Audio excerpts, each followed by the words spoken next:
Let me introduce you all for today's speaker, Nilima Bhaduri, who is a content and marketing partner at Talent Solutions with a background in project management in the oil and gas industry. She is also a currently leadership coach. She has held various positions at multinational corporations working in locations in India and Norway.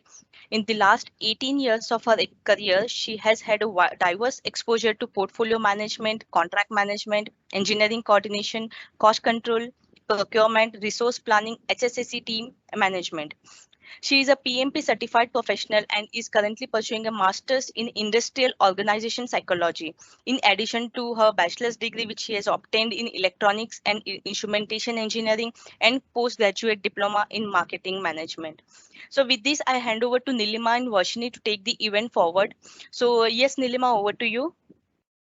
Thank you so much for such kind words, a warm welcome, and an elaborate introduction. I'm really excited and looking forward to today's discussion. I would like to take this opportunity to thank PM Group team for inviting me to address this elite audience.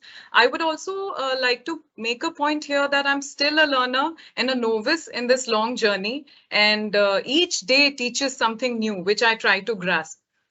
Today, I will try my best to share my experience from this journey. And also, you may not be able to relate directly with my experiences, but there may be something similar or more subtle from your lives, both personal or professional.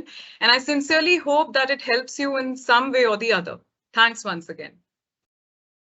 Yes, thank you, Nilima. Hi, everyone, again. So it is my pleasure to play the interviewer today. We'd love to know more about you and your thoughts on career progression for women. So we'll begin with you telling us a little about your current role. Yeah, sure. So currently, I'm working in partnership with a German organization in the field of content and marketing. This organization named Talent Solutions is an exclusive partner of DNLA, Discovering Natural Latent Abilities Germany in India. We are based out of Pune. Our parent organization has a long-standing presence of over 25 years with 400 plus customer base all around the world. And we are into leadership competency coaching, career coaching, and developing individuals to harness their hidden potential and bring out the best in them. We work with scientific tools which are developed out of research from the Harvard University, and these tools help in understanding the strengths and the key development areas of an individual. And this is done objectively. Then we take them on a path of self-development and learning, which is a more sustainable model. And of course, this is with the help of professional coaching. My role in this organization is quite vast. I take care of all the marketing and branding activities as well as content creation on various social media platforms.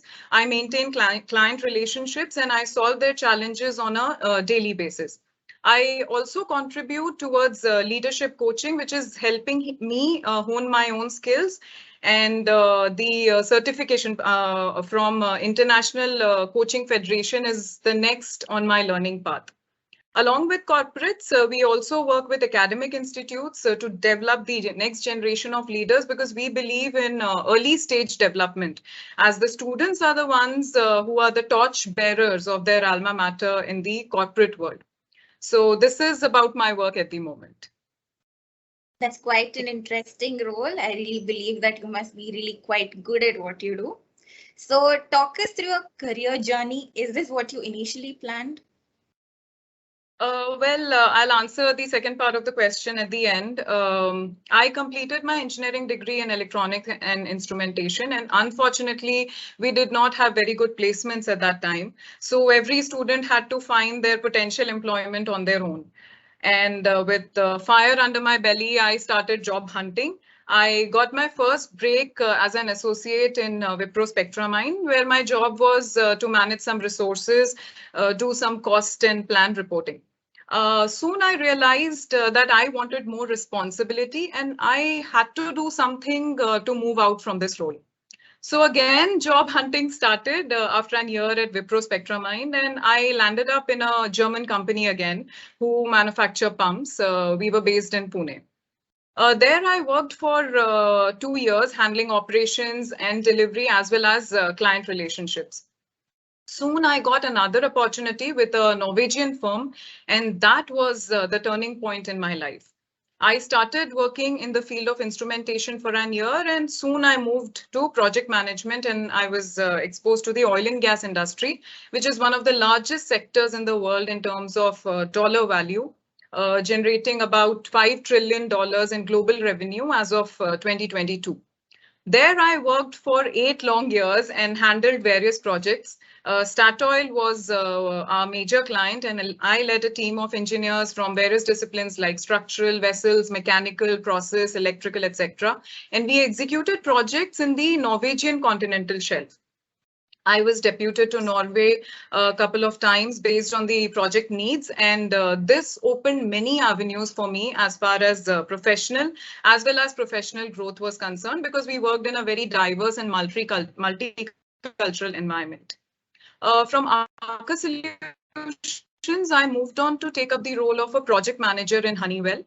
This appointment helped me grow in many ways. I worked for advanced solution business in Honeywell and handled very demanding clients like those of you who know Reliance Industries, then Hindustan Petroleum, Bharat Petroleum, to name a few.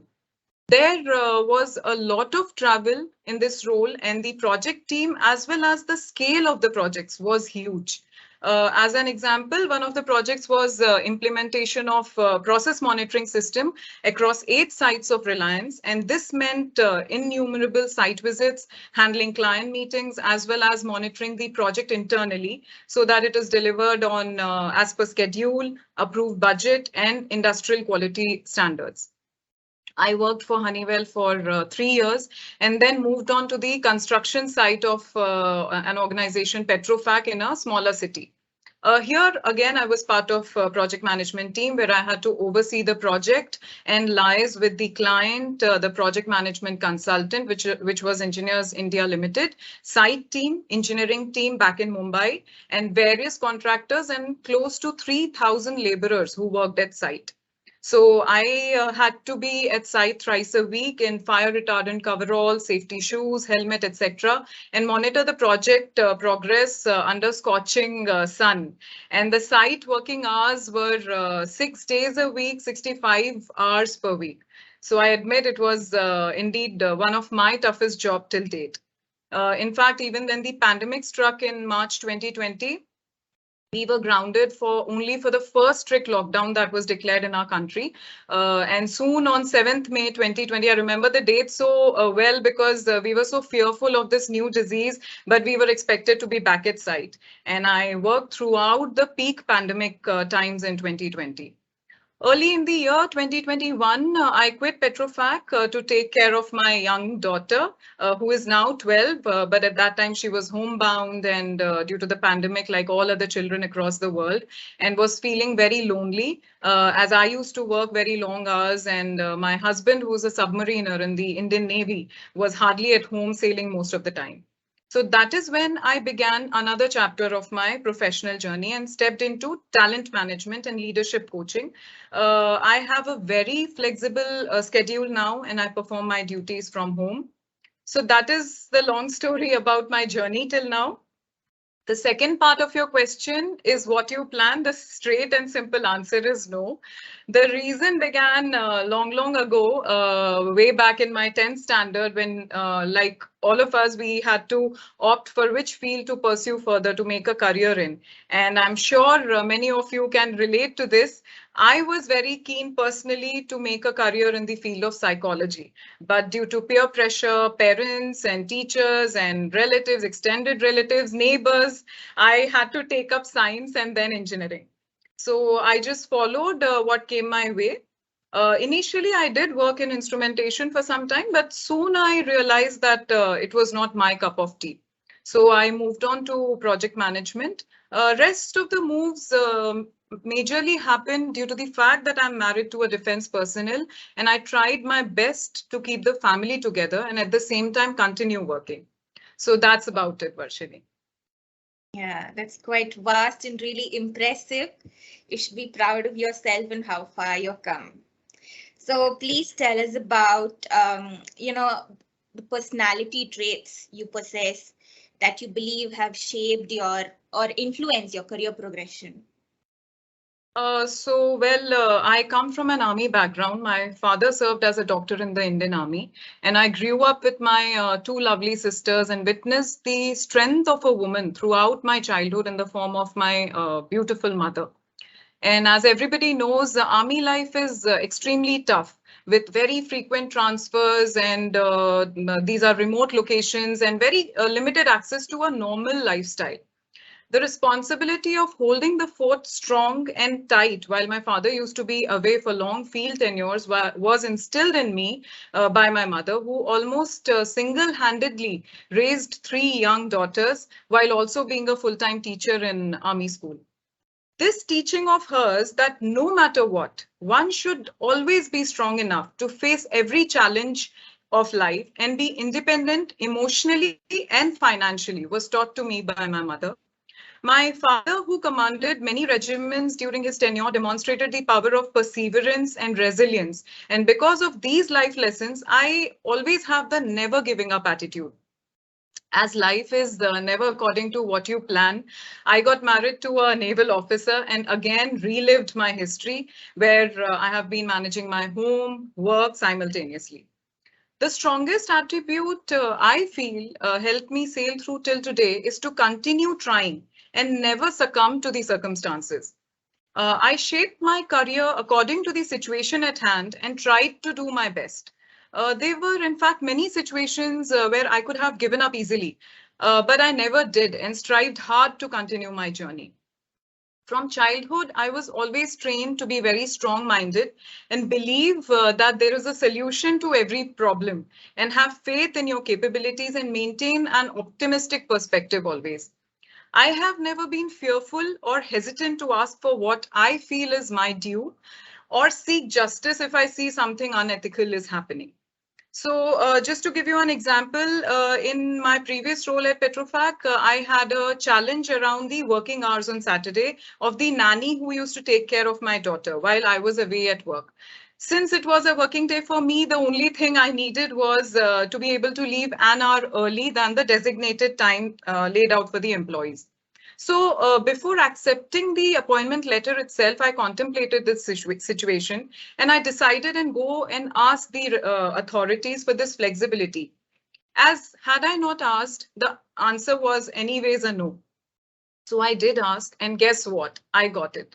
It was such a relief to me. Now, you all must be wondering that how is this example fitting in here? Look at the deeper side of this. Had I not spoken to the authorities about this and would have speculated and assumed that this cannot be a possibility, that 1 hour of staying back at work and being restless about my daughter being alone at home would have surely affected my efficiency and productivity anyway.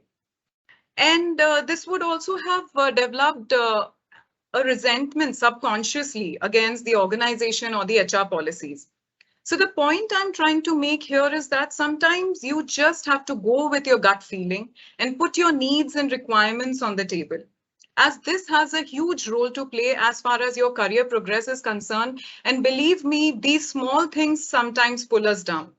So be fearless, have a positive outlook towards things, always wear a never giving up attitude on your sleeves, and you are good to go. Yes, Varshini. Yeah, you were inspired by strong women most of your life. So you were close to giving up, but you didn't. And you didn't hesitate to, speak up to your superiors when you had an obstacle. So what was the key to overcoming such obstacles? Were there any positive learning outcomes? Yeah, as I have said before, the key to overcoming any situation in life or in our career is to be confident, have resilience, perseverance, and keep the fire of growth within you always burning. Now, I'm a bit biased about women here. Sorry for that. And as Anandi also mentioned, we as women have to wear many hats, and that's true. At home, we are nurturers, and at work also, we try our best to perform well. So anyways, the weight of responsibilities is way too high. I agree things are changing and men are now definitely stepping up to give a helping hand at home and other chores. But still, I feel there is a long, long way to go. Coming back to your question, I've had many positive learnings from my experiences, both at professional and personal level. I feel, just need to broaden our vision and look at things with an open mind. As an example, when I started working in the core technical field, I soon realized that I was not cut out for this. And way back then, my manager was someone who never believed or encouraged open door policy. So I spent sleepless nights and gathered courage over a period of 1 month, and finally approached him to speak my heart out and ask for a role change.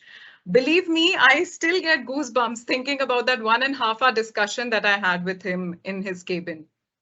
It is now that such discussions are being welcomed.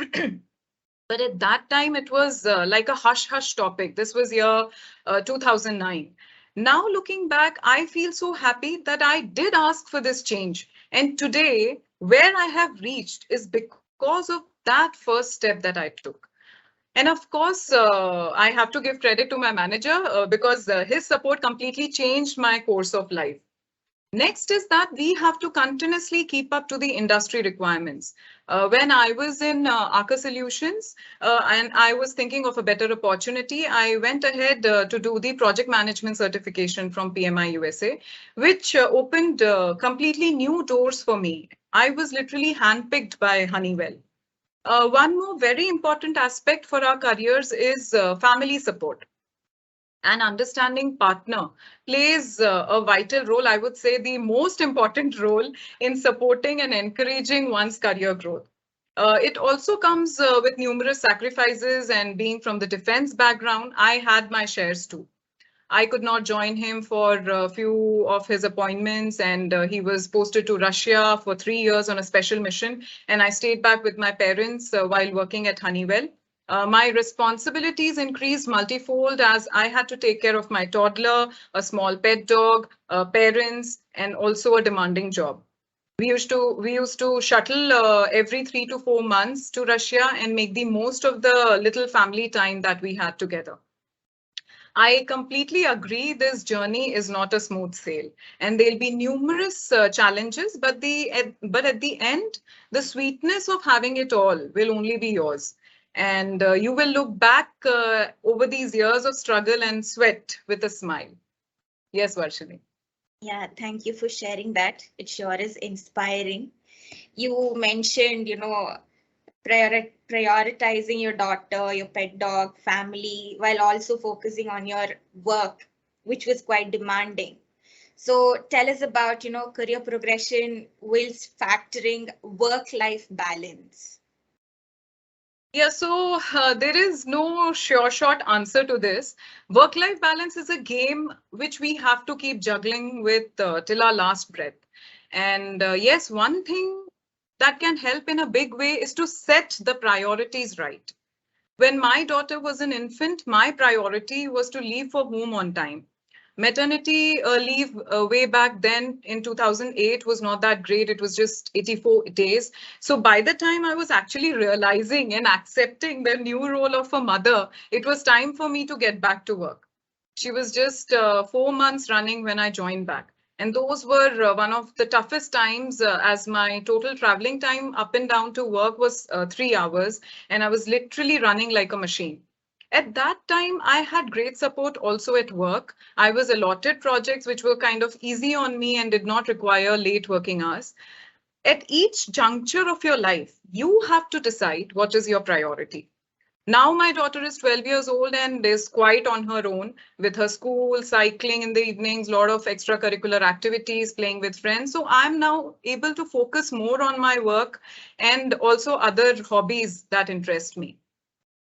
Also, it is very important to understand that when, as Anandi also mentioned about this, that when you are at work, it's critical to give your 100% there. And when you are at home, you should just focus on your family.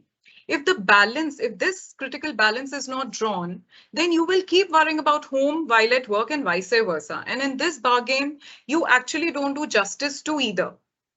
I had a personal experience where one of my managers was single and absolutely no one to go back at home. So he was always working and sat till late evenings. That was fine. But the challenge was that he expected his team also to do the same, which was extremely difficult.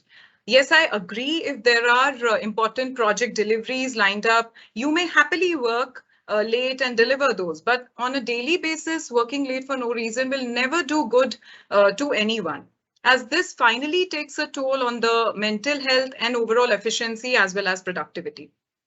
So I spoke to him, again gathered my courage and made my point clear that I had a child waiting to be nursed, and it was of utmost importance to me to leave for home on time. I also assured him that there will never be any question on my performance at work or any other project deliveries for which I was responsible. He understood my point and I was at peace. So work-life balance is actually a ball game where you keep managing every aspect of your life based on what is the priority at that point in time. Yes, Varshini. Yes, thank you. You mentioned that again, you didn't hesitate to speak up to your superior. Because you just mentioned, let's say he's a male, and you also had your husband who is away from home, considering he was a naval officer. So, how important do you think is the role of men, supporting female career progression professionally and personally? Here I would like to draw some attention towards real statistics. How much ever we speak about equality, inclusion, diversity, there is still a very, very long way to go to support women in the workforce. A 2022 survey by McKinsey claims that only 27.1% of women are in leadership or managerial role. 61% of women think that motherhood disrupts their career aspirations. 42% of women claim that they have been discriminated because of their gender. And look at this, work-life balance causes conflict for a whooping 72% of working women. This is something to really ponder about. The pay gap still is 20% between men and women. I'm talking about these statistics because finally it is more men who are part of the workforce than women. And this story goes back millions of years ago, since men always have had this prime responsibility of being the bread earners. Slowly things have started changing, and still it is at a very slow pace. These statistics are quite loud and clear. So what is the solution? It is right in front of us. We all need to work together to form a cohesive environment for all of us. Men may be working around us as managers, colleagues, teammates, etc. Leadership of the organization should focus more on diversity and inclusion, make more flexible arrangements for nursing mothers or women who need some time off to take care of the elderly.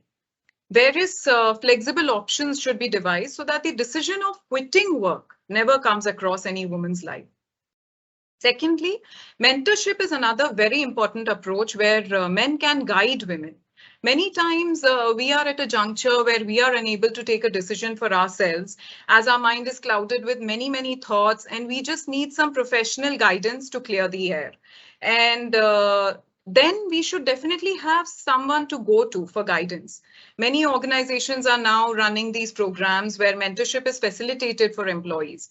And this kind of collaborative approach helps individuals chart out their growth path and look for many more progressive careers.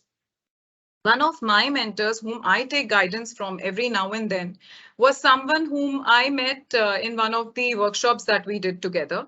We immediately connected, and it's been more than a decade that I have been seeking professional guidance from him. Once when I was unsure of an opportunity that was coming my way, and the reason being it was a very demanding role. He said in Hindi that mehnat to karni hi chahiye, which means always work hard and never be afraid of it. These words are etched on my mind and soul forever. So whenever I go through any challenge in my life, I instantly remember this. The point I'm trying to make is many times in life, you are not served things on a platter. You have to go and find it for yourself. Like Anandi said, that you have to knock the door so that you can make a better life for yourself. One more element I would like to speak about here is this: support starts from home first. I personally know so many men who do not want their wives to go back to work once they start a family. This mindset needs to be changed. If this is a mutual decision and the lady is happy being at home and taking care of the child, then it's absolutely fine. But if the woman is willing to resume her work, then she should be supported. We have excellent childcare facilities now, world-class facilities, I would rather say, and this is very much possible. Women by nature are really good multitaskers. They can easily manage work, home, and bring up a child. But for this to happen, they need support at home from their spouses first, who also need to step up a bit to take up some additional responsibilities at home, and sometimes extended family members as and when the need arises. The bottom line here is that if a woman is forced to leave her career and take care of only home responsibilities, then in the long run, everyone suffers. As someone who is not happy from within can never keep anybody else happy. So men in different situations of our lives play a very important role in the progress of our careers. Yes, Varshan. Yeah, that's very well said. Thank you for sharing that. Yeah, you reiterating to your point that, you have to speak up, don't hesitate. Anandi ma'am earlier also mentioned that, speak up, don't hesitate, be confident.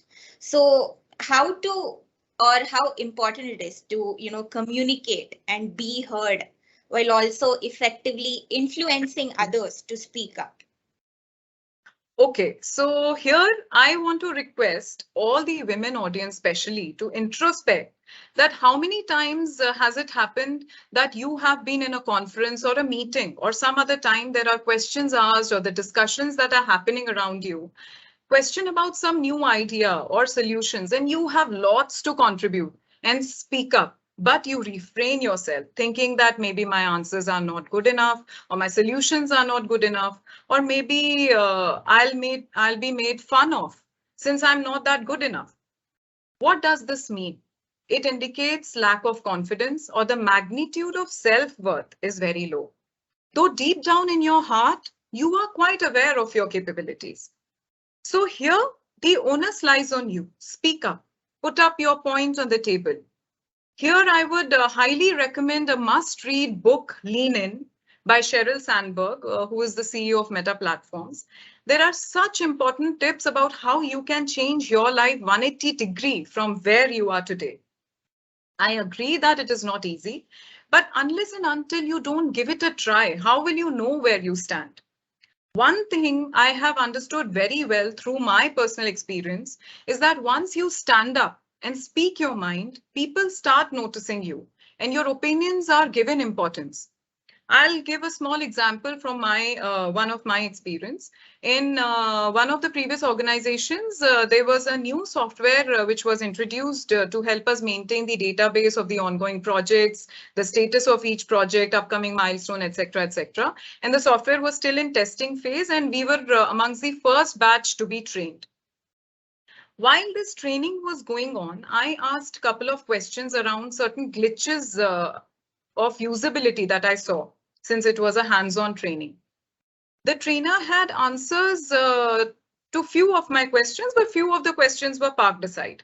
A day after the training, I was called by my line manager and I was asked if I would be interested to participate in the final testing of the software and provide my suggestions around usability or any other functionality which I feel is important. I was thrilled at this opportunity, because this opened another door for me as I started working closely with the software development team and learned a lot through this experience. And they are actually very thick friends of mine today. So the mantra here is simple. Do not stop yourself to speak up when you know the answers. And even if you don't, at least try. See, the fear of becoming a subject of joke will always be there. And believe me, there is no dearth of such people who always try to pull someone down. But at the same time, the opportunities that you may lose because you could not gather the courage to stand up and speak for yourself is much larger than the other way around. And as far as influencing is concerned, a leader is not someone who is barbaric or autocratic. Those times have gone. He or she is someone who can meet the organization goals by influencing and motivating people. Here, I'm not talking about a specific leadership role which is bestowed upon you. All of us, I feel, are leaders in our own way. If we work on a project and we are able to create a cohesive environment where each one of us thrives to work and achieve the goals, we all are leaders in our own way. You must have also heard about the servant leadership concept in Agile methodology. It says that a leader is a servant first. He needs to serve his team ahead of his or her personal objectives or the organizational objectives. It is a selfless form of leadership which has much greater power to influence and make an impact on the team. I realized I am a very sensitive and people person. I have faced a lot of difficulty in my project management roles because asking people sternly to deliver according to the set milestones was extremely difficult for me, as I care way too much for the feelings of people. So I found my way of getting things done. And that was to motivate the team and show them the consequences of delay. So you take their buy-in. And then I tried my best to work hand in hand with them and empathize with their challenges. And I would go any mile to solve their issues or gather resources which could solve their issues. So the team developed immense respect and trust in me, which became a win-win situation for all of us. So you have to discover and see what works best for you. Then accordingly, you can shape your daily professional life directives. Yes, Varshini. Yes. You worked, hand in hand with your team. You helped motivate them, and you got an opportunity, and you were thrilled. You happily accepted it. So, it is important that employers provide a safe environment for women's career progression. So, what can they do to improve progression of women and retention? So few aspects of this question we have discussed in the previous answers also. There are many ways in which employers can help women progress in their careers. Flexibility at work, which is my favorite, is the most important way.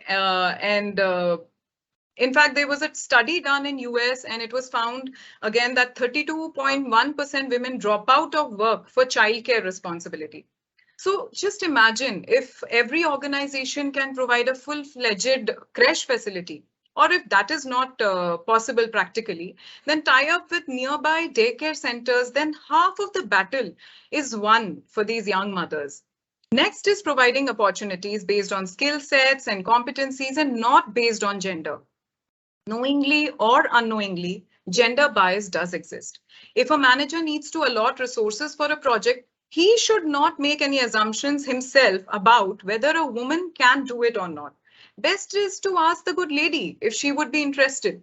Many times women wait for such opportunities and realize that they were not even asked about it. And before they knew it, the project was kicked off. This usually happens for on-site projects where the manager just assumes that the woman employee will not be able to travel because of these responsibilities and these chores that she has at home. We need to have more empathy for women as they handle a lot of things at home as well. In one of the survey reports published by Gallup's, empathy is one of the highest missing competency amongst leaders and managers today. Those times have gone where only meeting organizational goals and objectives has been the primary motive. And now organizations are striving hard to take place as the best company to work for or the most employee-friendly organization. Such tags can only bring the best talent in the industry to an organization, and this is what truly matters in the long run. Another deep aspect I personally feel is the process of exit from the organization needs to be more evolved. When a woman resigns, employers need to conduct a very transparent discussion about it and try to find out the real reason without the fear of retaliation of the woman. Based on the reason, if anything can be improved in the organization, it should be.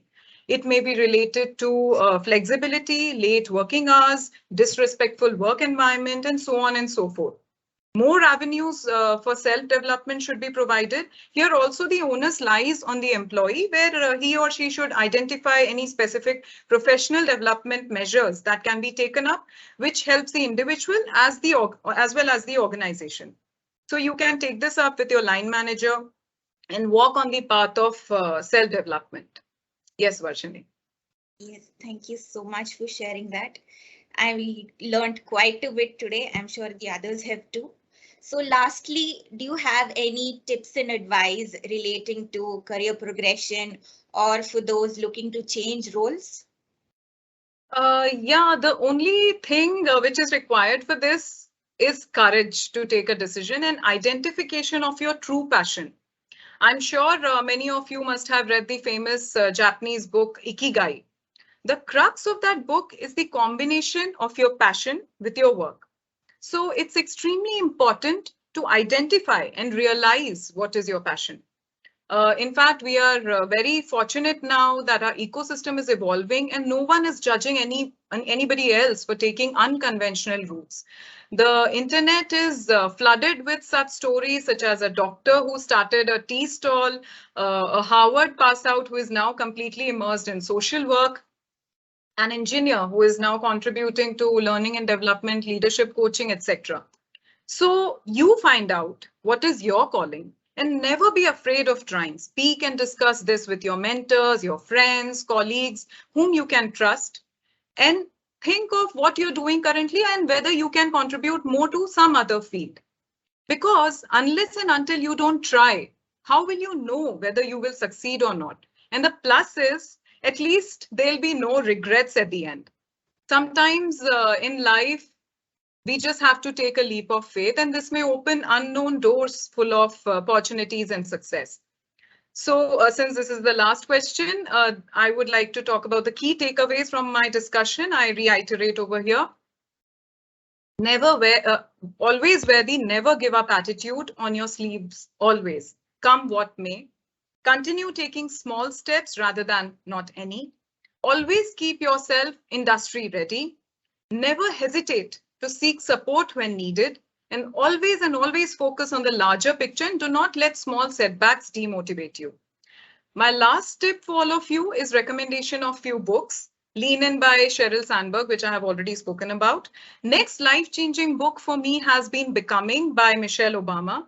This book speaks volumes about the strength of a woman in so many unthinkable ways. Another book which made an impact on me, has been a source of inspiration, is Legacy by Sudha Menon. This book is a compilation of letters written by eminent personalities to their daughters to inspire them take decisions in their lives. It's a must read too. Thank you very much, everyone. I'm available on LinkedIn. So if anyone wants to connect with me for career development, or if you feel stuck or stagnant in your career, or if you have any questions or need any guidance, please feel free to reach out to me. I'll be more than happy to help you. PM Group, thank you once again from the bottom of my heart. Thank you, Nilima. It was our pleasure. Yes. Now we will back to Komal. Yeah, thanks, Nilima, for sharing a challenging journey and a wonderful thoughts on various aspects, I would say critical aspects. And I'm sure this would be helpful for each and everyone's professional as well as the personal life. So with this,